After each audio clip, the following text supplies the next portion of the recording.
Hello. Here we are going to see about the Unit 4 continuation information theory. So in this topic we are going to see about the properties of the entropy, and also we are going to see about the what is information rate and its requirements. Then also we are going to see about the source coding theorem, needs and requirements of processing. So first one is properties of entropy.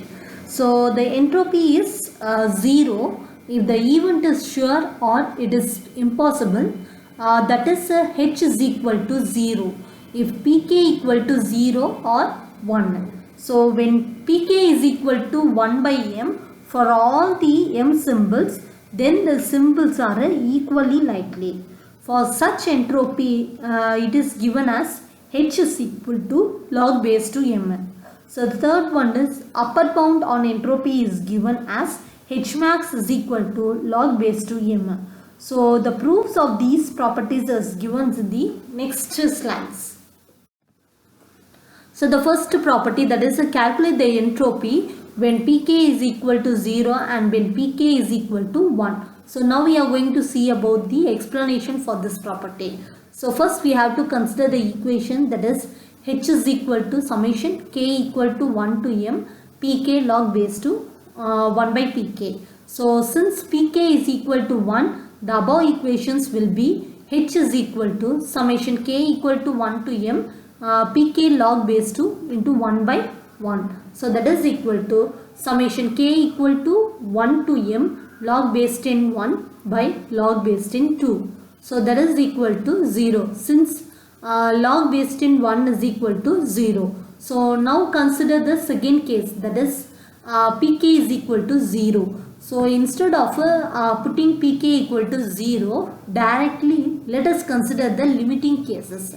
So that is H is equal to summation k equal to 1 to m Pk log base 2 into 1 by Pk. So with the Pk tending to 0, above equations will be H is equal to summation k equal to 1 to m limit Pk tends to 0 and Pk into log base to 1 by Pk. So that is H is equal to 0. The second property is that shows that if there are a m number of like equally likely messages, then entropy of the source is log base to m. So now we are going to see the explanation for this property. So we all know that for m number of equally likely messages, the probability is p is equal to 1 by m. So this probability is same for all the m messages, that is p1 is equal to p2 equal to p3 equal to p4 is equal to pm, that is equal to 1 by m. So the entropy is given by the equation, that is H is equal to summation k equal to 1 to m Pk log base to 1 by Pk. So that is P1 log base to 1 by P1 plus P2 log base to 1 by P2 plus etc. Pm log base to 1 by Pm. So putting for the probabilities from the equation in the above equation, we will get H is equal to 1 by m log base to m plus 1 by m log base to m plus etc. 1 by m log base to m. So add the m number of terms. So in the above equation, there are m number of terms in the summation. So hence after adding these terms, the above equation will become H is equal to log base to m. So the next property is that prove that the upper bound on entropy, which is given as H max less than or equal to log base to m, is the number of messages emitted by the source. So now we are going to see the explanation for this property. So to prove the above property, we will use the following property of natural algorithms, that is ln x is less than or equal to x minus 1 for x is greater than or equal to 0. So let us consider the term, that is summation k equal to 1 to m Pk log base to Qk by Pk. So this term can be written as summation k equal to 1 to m Pk log base 2 into Qk by Pk. So that is summation k equal to 1 to m pk into log base 10 into qk by pk divided by log base 10 2. So multiply the right hand side by log base 10 e and rearrange the terms as follows. So that is summation k equal to 1 to m pk log base 2 into qk by pk, that is equal to summation k equal to 1 to m pk log base 10 e by log base 10 2 into log base 10 qk by pk divided by log base 10 e. So that is equal to summation k equal to 1 to m pk log base 2 e into log base e into qk by pk. So here log base e into qk by pk, that is equal to ln of qk by pk. So hence the above equation will becomes summation k equal to 1 to m pk log base 2 qk by pk, that is equal to log base 2 e into summation k equal to 1 to m pk ln qk by pk. So from the equation we can write ln qk by pk less than or equal to qk by pk minus 1. Hence the above equation will becomes summation k equal to 1 to m pk log base 2 qk by pk is less than or equal to log base 2 e. So that is summation k equal to 1 to m pk into qk by pk minus 1 less than or equal to log base 2 e summation k equal to 1 to m into qk minus pk. So that is less than or equal to log base 2 e into summation k equal to 1 to m qk minus summation k equal to 1 to m pk. So here note that summation k equal to 1 to m qk as well as summation k equal to 1 to m pk. Hence the above equation will becomes summation k equal to 1 to m pk log base 2 into qk by pk, that is less than or equal to 0. So now let us consider that qk is equal to 1 by k for all the k, that is all the symbols in the alphabets are equally likely. So then above equations will becomes summation k equal to 1 to m pk into log base 2 qk plus log base 2 1 by pk in less than or equal to 0. So therefore summation k equal to 1 to m pk log base 2 qk plus summation k equal to 1 to m pk log base 2 1 by pk is less than or equal to 0.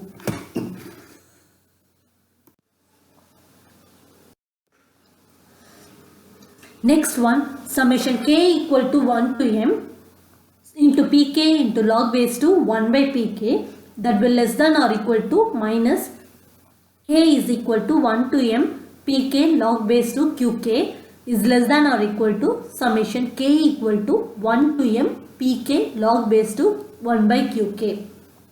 So putting qk is equal to 1 by m in the above equation, we will get summation k equal to 1 to m pk log base 2 1 by pk less than or equal to summation k equal to 1 to m pk log base 2 m less than or equal to log base 2 m summation k equal to 1 to m pk. So since summation k equal to 1 to m pk, that is equal to 1, the above equation will become summation k equal to 1 to m pk log base 2 1 by pk less than or equal to log base 2 m.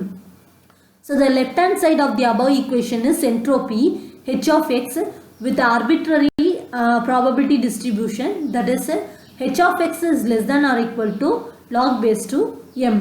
So this is the proof of upper bound on entropy, and the maximum value of the entropy is h max is less than or equal to log base 2 m. So the next one is information rate. So the information rate which is represented by R, and it is given as R is equal to RH. So R is the information rate, H is the entropy or average information, and R is the rate at which the messages are generated. So the information rate R is represented in average number of bits of information per second is calculated as follows. So that is R is equal to R in messages by second into H in information bits per messages. So that is equal to information bits per seconds. Next one is source coding theorem. So it is also known as the Shannon's first theorem.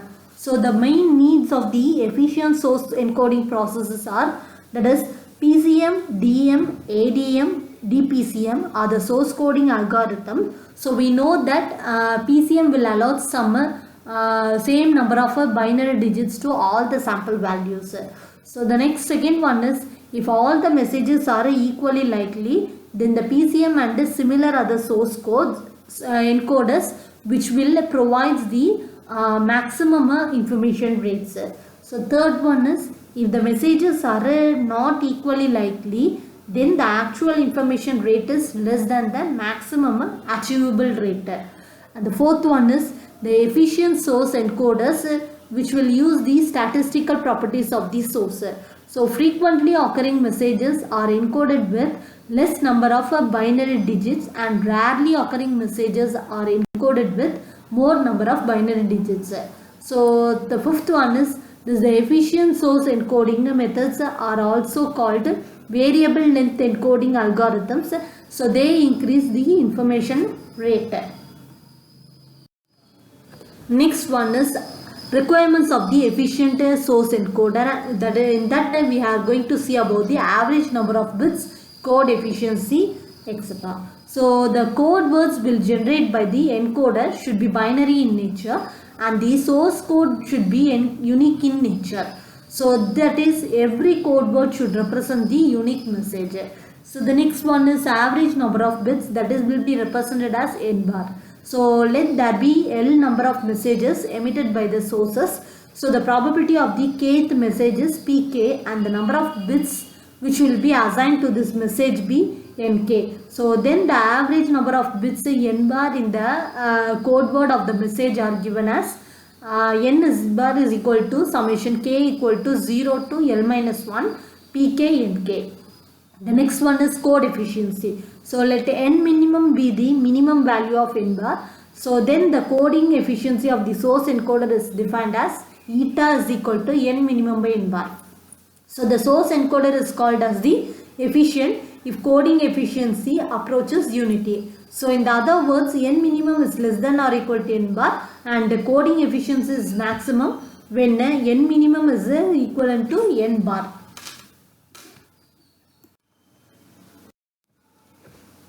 Next one is Shannon's theorem on source coding.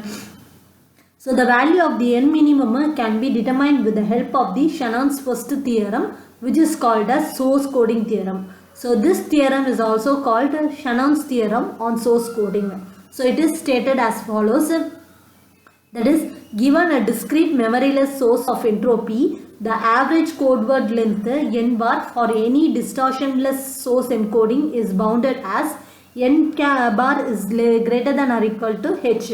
So here the entropy h will represent the fundamental limit on average number of bits per sample symbol, that is n bar. So this limit says that the average number of bits per symbol cannot be made smaller than the entropy h. So hence n minimum is equal to h, and we can write the efficiency of source encoder from the equation as eta is equal to h by n bar. So the next one is code redundancy. So it is the measure of redundancy of bits in the encoded message sequence. So it is given as redundancy gamma, that is equal to 1 minus code efficiency, that is equal to 1 minus eta. So the redundancy should be as low as possible. Next one is code variance. So the variance of the code which is given as sigma squared is equal to summation k equal to 0 to L minus 1 Pk into Nk minus n bar. So that is here sigma squared is the variance of the code, m is the number of symbols, Pk is the probability of kth symbol, Nk is the number of bits assigned to the kth symbol, and n bar is the average code word length. So variance is the measure of variability in the code word length, and the variance should be as small as possible. Thank you. Thank you.